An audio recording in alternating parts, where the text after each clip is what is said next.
seem like any of you had seen any of the recent forms changes.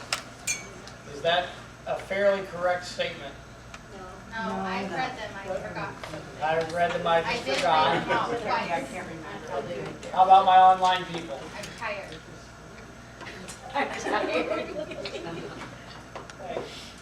How many of you online on Zoom have really seen all the new forms changes?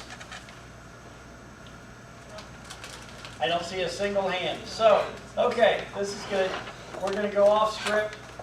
I'm going to go through those forms changes before we start on the real stuff. Okay?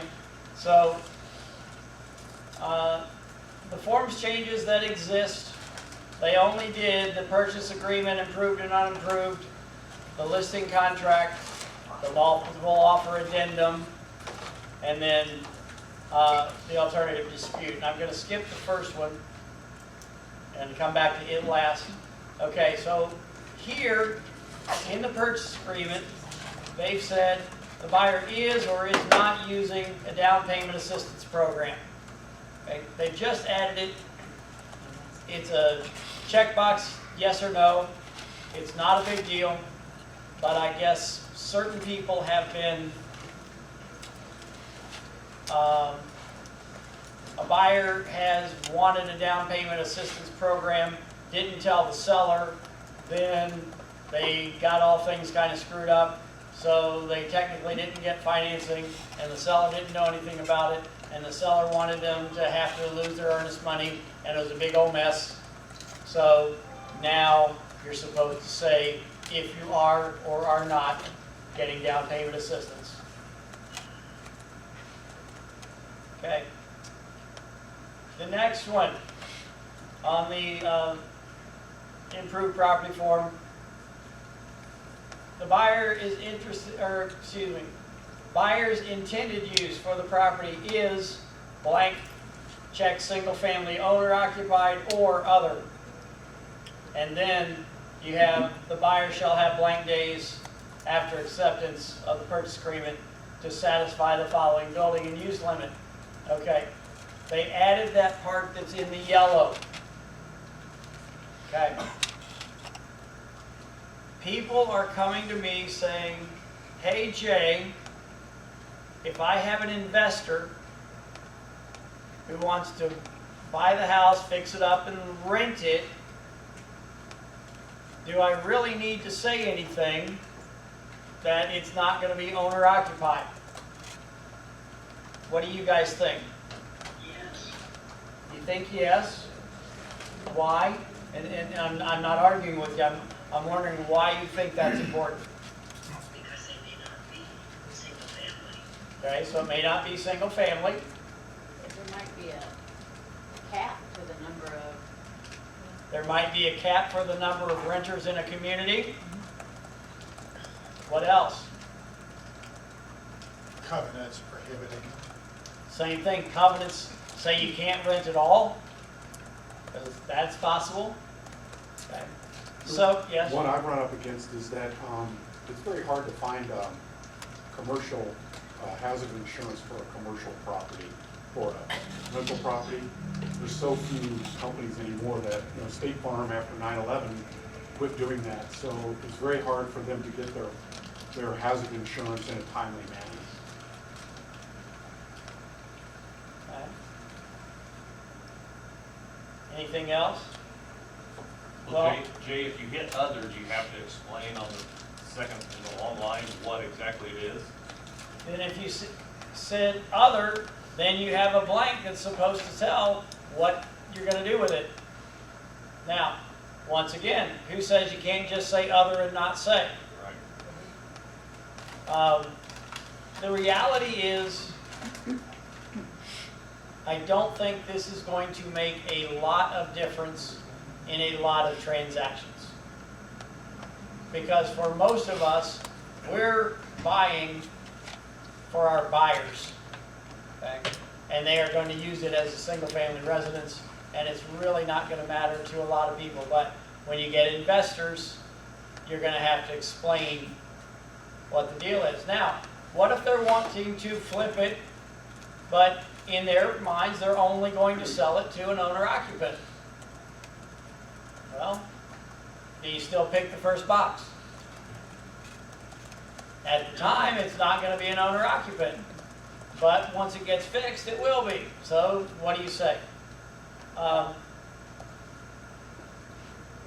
think that most of the time, this is a lot of concern about nothing. But it could be problematic when you have an investor. Okay? Jay, can I ask you something about that building use limitation comment? Yes? All right, wouldn't that tie in with the covenants if it's a single-family home? That's what, I don't understand that. Okay. What does that mean? You're on College Avenue, and you're gonna buy a house, but you're gonna put in a daycare center. And there are no covenants on College Avenue. Okay. That's We when don't that get comes the into zoning effect. to, okay. Yeah. Why don't they just say check zoning? Say what? It should be more detailed with that. Yeah. Lisa's wanting more detail, I do too.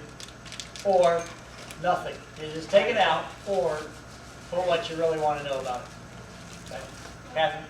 Couldn't that language be in there, especially if you're putting in there like how many days you would have after acceptance to be able to satisfy your building use limitation? Isn't that more for protection of the buyer? So if they can make sure that they can do what they want to do within a certain period of time, and if they can't, they're out? I think her question is when it says how many days you have to make sure you can do the use, I think that's in there to protect the seller. Because the buyer could take forever, and the seller wants to know that the buyer's going to be able to do what the buyer wants to do. Now, my example was, before they had that restriction, it just said, if the buyer can't use it the way they want to, they can get out. Didn't say any days. So the day before closing, the buyer could say, oops, well, let's see, what's a good use? We want to use it for a hair salon and we can't, so we're out. And there was no protection for the seller about how long the buyer would jerk around with that provision. So I think it actually protects the seller. So does that mean that if the buyer cannot get the permit or whatever that they might want for the basement, that they can get out of that purchase agreement? Does it mean that if the buyer can't get whatever permit they're wanting, that they can get out of that purchase agreement? Yes. That's exactly what it's for. Okay, thank you. You're welcome. So Jay, real quick, you're saying if you get an offer and let's say none of that is filled out, we should counter that. Let's say, I get an offer, buyer's agent didn't fill those lines out at all. Didn't check any box in this area. Basically, she got an offer from me and I hadn't checked. Yeah, and he didn't check any of the boxes or put in any days. Should I still assume that that's gonna legally apply if it wasn't addressed on the offer and address it on a counter offer, correct? I would probably think it's not gonna matter because they don't care, but counter offer still- number one, Got it. lines, That's what I'm asking you. yeah, lines 149 through 151 Well, are deemed not to apply. Okay? Good discussion. All right, the next one's real simple. In the unimproved property purchase agreement, they've said you can get soil samples and soil tests and site analysis. Stuff you're going to get anyway on a typical unimproved land. They've just made it clear that those things are involved. Okay? On the listing contract, I hate this, but it says, if applicable, any smart home device should be addressed in this paragraph. Okay? Well, that's in the listing agreement. Now, when's it going to become a problem? When you go to your final walkthrough and it's not there. Yeah. When you have an offer and something has happened. Now, let me give you a perfect example, real life. $870,000 home. The buyer did not ask specifically for the Ring doorbell. once the offer was accepted, the seller said to the buyer in an email, "We will sell you our Ring doorbell for $400.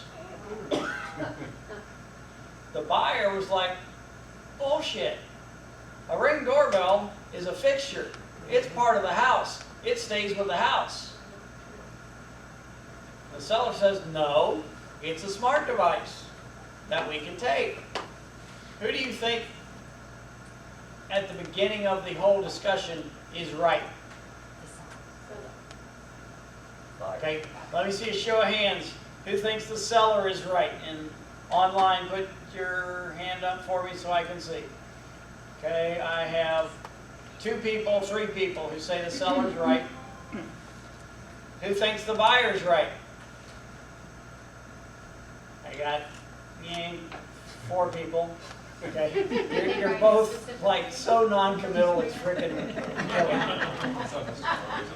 God. Take a stand, damn it. I think the buyer's right. It's a freaking fixture. Yes. It is a fixture. It is part of the house. It's the doorbell. You add $870,000 house, and they are pissing and moaning about what do you mean $400? A hell of a lot less than that for a Ring doorbell. Okay, let's go back. Talk about multiple offers real quick. Seller gets 27 offers. No kidding. I had in a day and a half 27 offers on a home. Okay. They accepted an offer. The buyer now feeling, what word do I want to use that I can use? Squeezed, taken advantage of, whatever. Wants everything done in the inspection. I don't care how little it is, how big it is. By God, they want a pristine house because they've overpaid for it. The seller says, "I got 26 other offers. You can bite me." Okay. And deals fall apart over that. I mean, it's just very frustrating right now. Thank goodness I'm not selling. I mean, I'd probably have gotten fired because I would have told someone something that I shouldn't have. Okay. Oh, here's the thing that I love. In the multiple offer addendum. First, this is a different one.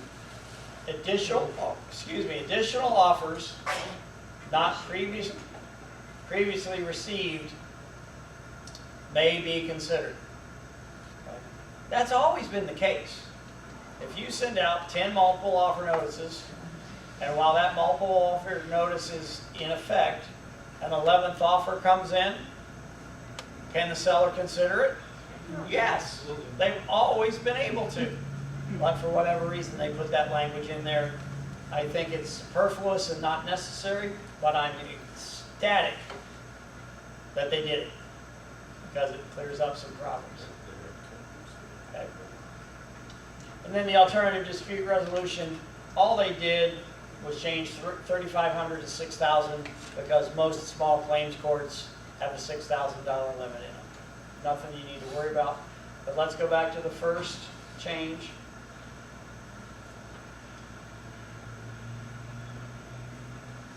This is what I told you before, that the buyer retains the option to proceed forward or toward closing at the original purchase price.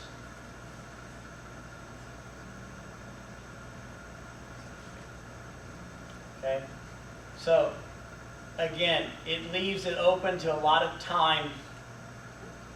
So if the appraisal comes in low, the buyer can still say, okay, that's okay. I'll pay the $350 instead of the $340. But it might take me some time to get that $10,000 extra together, etc. Make sure my lender will still let me do whatever. Okay, they can screw the seller around, frankly, until the financing date passes or the closing date passes. Right? Okay, so be careful with that one. All right. Any questions about that?